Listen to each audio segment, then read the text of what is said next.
Why would God allow pain and suffering? That is the big question. No one likes pain, least of all me. Disappointment, heartache, injustice, tragedy. No one likes any of this stuff.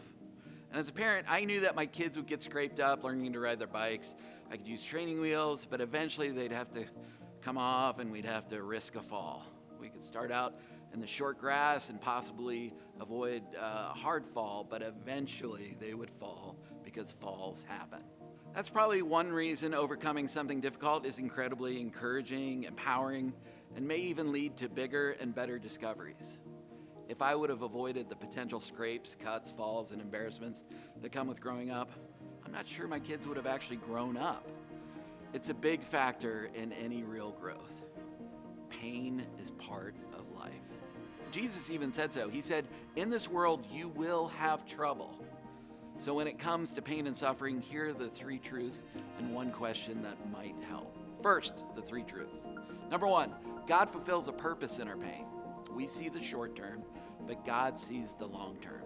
He sees the big picture that we can't see. Because He is God, He has information we don't know. The Apostle Paul said that God works for the good of those who have been called according to His purpose. So somehow, for those of us who knew Him, He ultimately and divinely orchestrates good even out of the bad.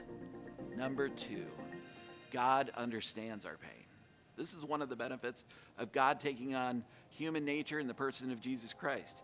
Jesus experienced the trauma and the pain and the heartache of life just like you and me.